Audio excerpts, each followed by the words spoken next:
Welcome to the hour of Can These Bones Live? But it's only going to be like 20 minutes. Promise. We'll gotta do some ASMR in there. Yeah. The Foley artist will hate me. Which is me. Welcome, everybody. Once again, I am Alex, the co-writer of the Promise TV series. And I'm Ashley, the creator and co-writer. And we're here for another podcast episode. Look at us, 2 in a row.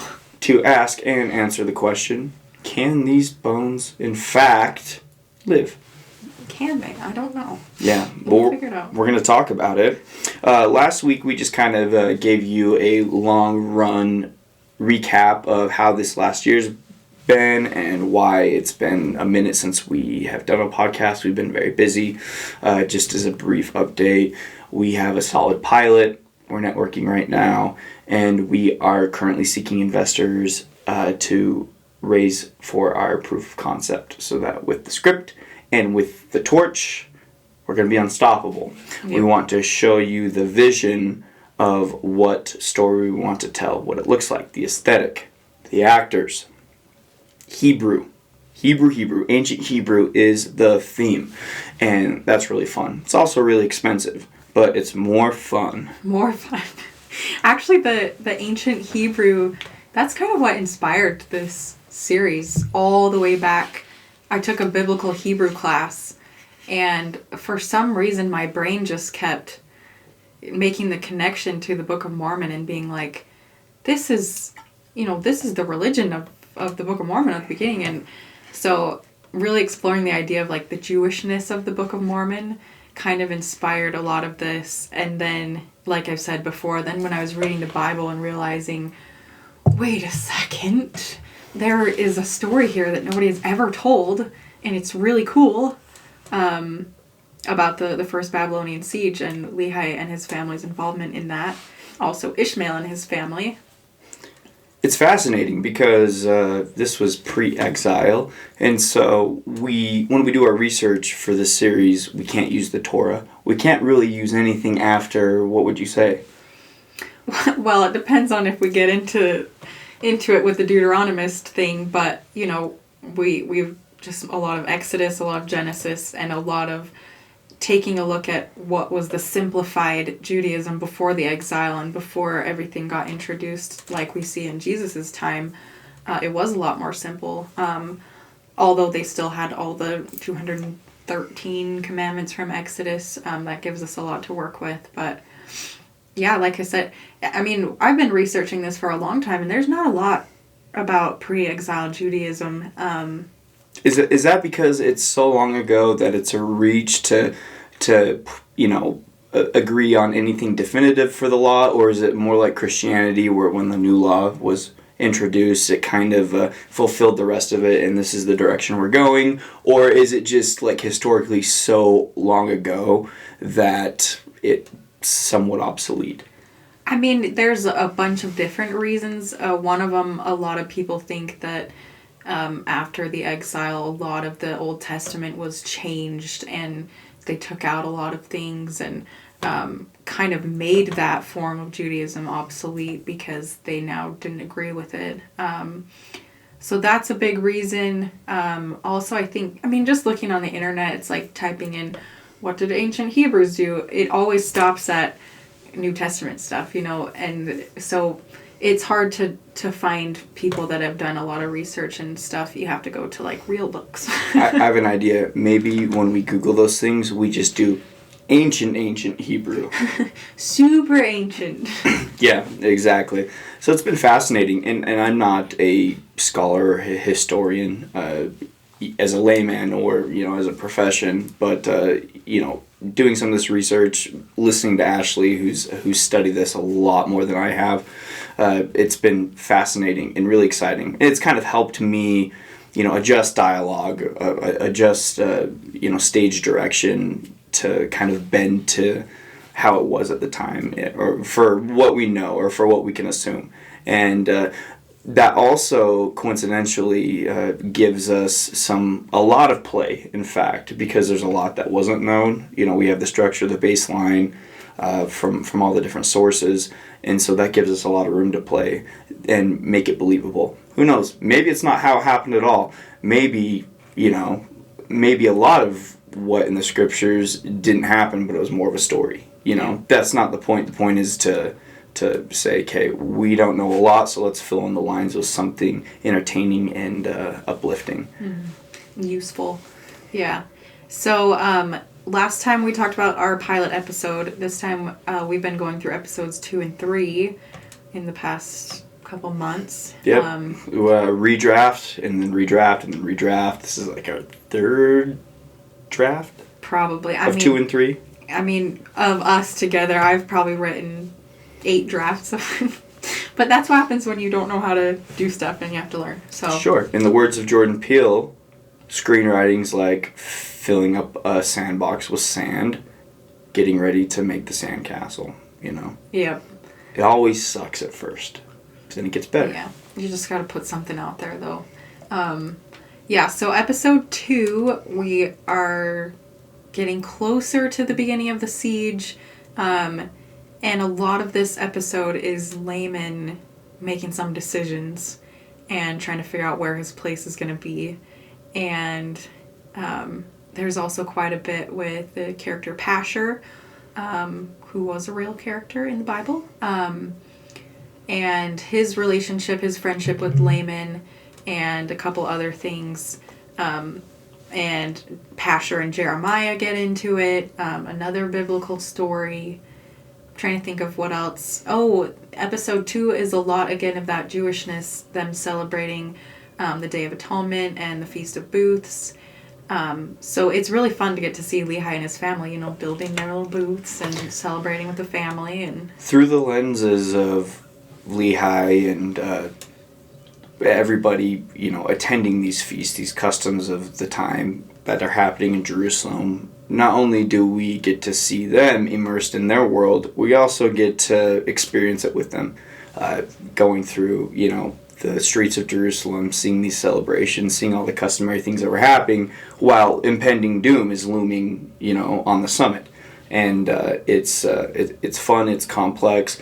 Pasher, like you said, a real biblical character, was a captain of the temple guard at the time. He later moves on to higher ranks in the story, but his timely and fortunate friendship, less of a friendship, more of a relationship, but in the sense of quid pro quo. Layman doesn't like Pasher. Pasher is not a good person, but he's not an evil person.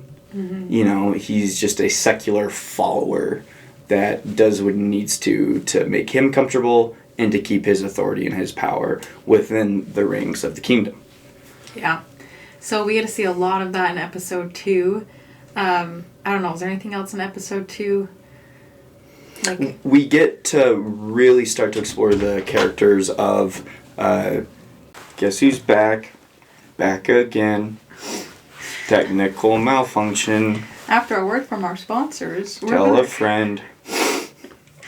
Where were we?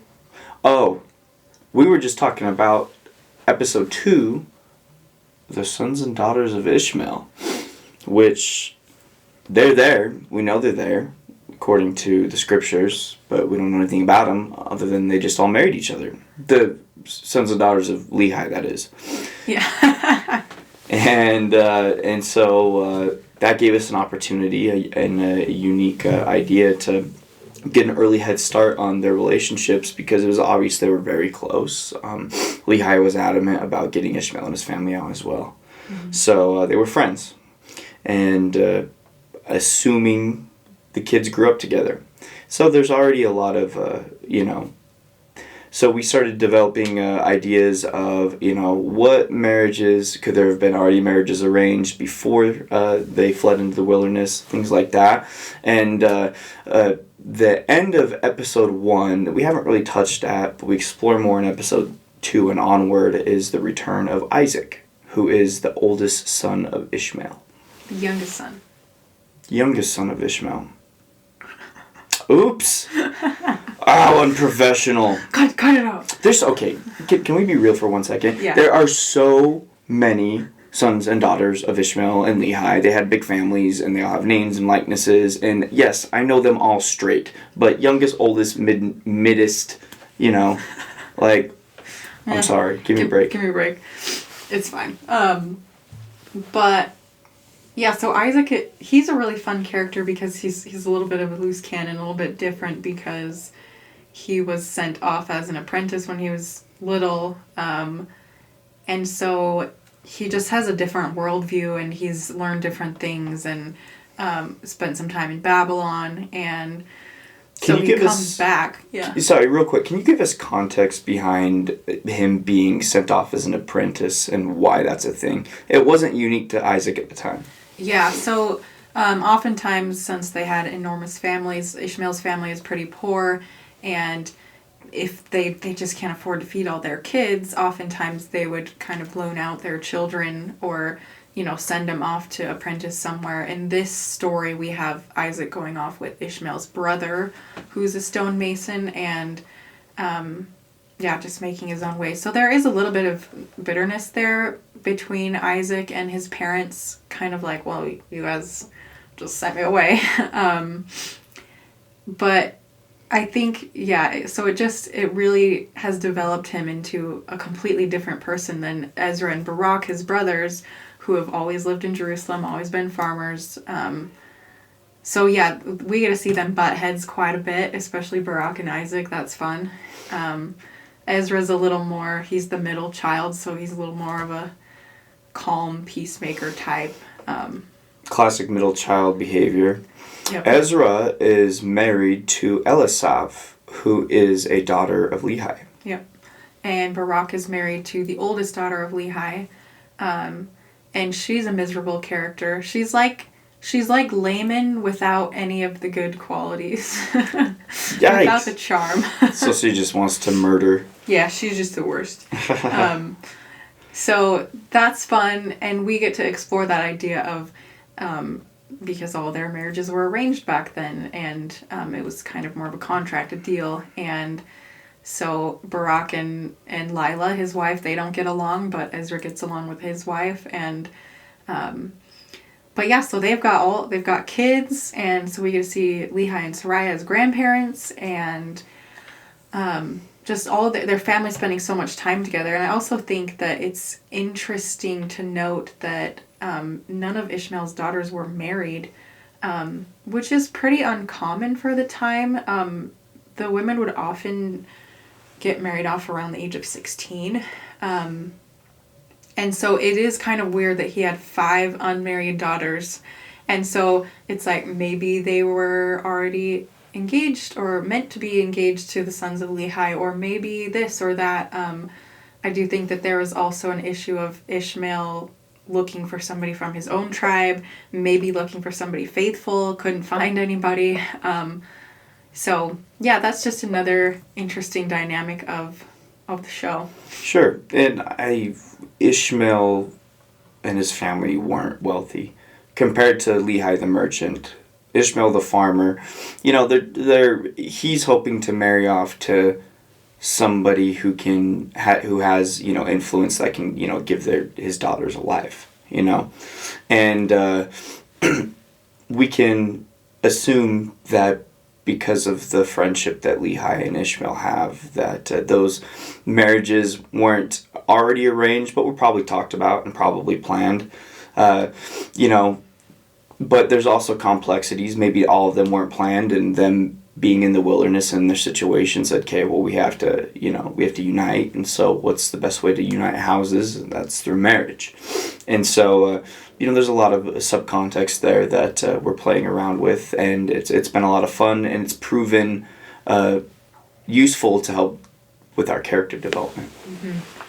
Yeah, so as we move into episode 3, that's when all the boys get conscripted. That's when they're all just kind of thrown into this new world, and especially the younger girls. It's been fun to show them just super immature and catty and innocent and naive, just learning how to deal with difficult things. Right. And so that's fun watching them get to grow up, because you're like, these are the mothers of the Nephites and the Lamanites, and they're fighting over something stupid. You know, it's just fun to show these were real people just like us. So yeah, then episode 3. Do you have a favorite part of episode 3? I mean, a lot happens in episode 3. I think episode 3 is a real catalyst in the movement of the story. Episode 2 is just kind of taking the remains of what we did in the pilot and having these characters just kind of use the opportunity for more character development, for us to get a sense of their place in their world, and to better get used to them. We have a lot of names to get through, and we have a lot of seasons planned, so we'll get there. And every seed that we plant is something that will serve a purpose. And so that just goes back to the whole spirit of asking the audience to trust us with episode 1. Where are you going with this? Because it pays off. It does, yeah. So yeah, episode 3. Well, we get to see our bad guy Hananiah be really scary in this episode. We get to see, it definitely is a huge catalyst. Like, episodes 1 and 2, we're moving to episode 3, where all of a sudden everything's different. And it's fun to kind of imagine what Lehi's sons might have been doing in this war, in these battles. Nephi said that he'd never killed anybody before Laban. So that's kind of an interesting workaround. So what do we do with him? Where do we put him? So, and whereas Laman and Lemuel were so ready to kill everyone, it seems. So, They were a little more initiated into the world and the violence of things that were happening. Do you want to talk about the Hananiah, the scary stuff? Yeah, so, first let's preface real quickly by saying the word exorcism always has a negative connotation, right? Especially in Western culture, Western Christianity. But exorcisms were parlor tricks that were performed by people of all sorts of religions at the time. Mm-hmm. Well, and especially ancient Babylonian, they believed in a lot of demons, and you do a certain thing, oh, you've got a demon now, so let's get rid of it. And so the foundation of Hananiah's kind of trickery with his exorcisms is based on these rituals that the ancient Assyrians and Babylonians used to perform. They had these big incantation bowls that they often used water and fire and things like that for cleansing. If you look up ancient Babylonian incantation bowls, they've got these like demons painted on the inside with like 1,000,000 arms, and they've got all the writings around it. And so that really inspired us to write some crazy stuff with the new religion with Hananiah, just to show, okay, yeah, these are some bad people. Yeah, it's true. And the law of Moses is pretty hardcore, but everything was back then, especially Babylonian and Assyrian and Egyptian gods at the time. It was all crazy. It was just consistent with the time and how primitive people were and how primitive their thought was. And so tribalistic they were, if that's even a word, tribalistic. Yeah. Yeah, but demons and soothsaying and exorcism. So Hananiah uses an opportunity with a follower or someone that they've pulled off the street to perform one of his parlor tricks to continue engaging his followers of the new religion, of him exercising his power to exorcise demons and things like that. And that may feel really unsettling, but we make sure to tell the story in a way that, okay, something feels off the first time we see it, and then we realize, okay, it's it's trickery, it's magic tricks. It's not real exorcisms like we see in Hollywood movies, because those are really scary, and that invites the wrong mood to this story. So we're just trying to expose that, essentially expose Hananiah as a fraud, which we all know from off the beginning that he is. there's usually one correct prophet or leader, and the rest of them are frauds, it seems. So, Well, and even in the Bible, Hananiah, he's mentioned only a couple times, but every time he's mentioned as Hananiah, the false prophet. And so that's fun to show that off and to show. I also think that it's important because there's a lot of doom and gloom prophecy. Jeremiah is always like, okay, this city's going to get destroyed. You guys are in big trouble. And it's not just like, oh, sometimes they lied and they were kind of mean to each other. Like, it was bad stuff that was happening. And I think that's so important for the backdrop of the Book of Mormon about what these characters were really up against and what Lehi's fight must have been like before he left Jerusalem. And so, yeah, it's really awesome to get to explore some of those darker themes and how we can bring the story into a lighter place because of how dark it gets. absolutely, the the siege is brutal. I mean, they always were. We have pre BC fights and stuff. Not even as sophisticated as medieval sieges. Worse. I mean, not even Greek or Roman. This is back in some pretty hardcore days, and so yeah, we get to see episode 6. We've got a big battle. Episode 9 has a big battle in it too. Yeah, and I think it's important to say that these characters are the center of our story, and we are writing this in the way that is believable and would excuse and justify where they were when they left. But also not overinflate them and make them superheroes larger in life. And the way they were superheroes. Built a boat and sailed across the sea and started an entire civilization. That's insane, right? So in that way they were superheroes, but also they were just simple people doing what simple people do in their time with their status and their prestige and with what was given to them. Yeah, I agree. Like, we've tried really hard with Layman to make sure that he's not affecting the story too much because he's a character that could, but it's not super believable to be like, oh, Layman caused all of this stuff to happen. So yeah, he's there, but we want to make sure that the events happen regardless of where our characters are. We're just showing how they react and how they lived through it. So right. We've got end goals. We've got X marks the spot. We already know what a lot happens. It's similar to The Chosen. We know what happens to Jesus in the end. We already know the story. We already know the finish line, so let's start from the beginning and figure out some of the possible roads that's led us there. Mm-hmm. So yeah, that's our second and third episodes, and we can keep talking about our other ones as we keep going. And yep, and we'll fill you in, and as we continue writing and redrafting the subsequent episodes, so if we get through 12 in it, so we got 9 more that we're working through, and we're kind of jumping around, but we're also going in a linear way, but not. It's chaos, folks. But we're here for it, and we're glad you are here too. So thanks for listening. Keep tuning in and listen to us ramble about fun, interesting, and slightly humorous things, mostly due to technical difficulties. yeah, Okay, bye. Signing off.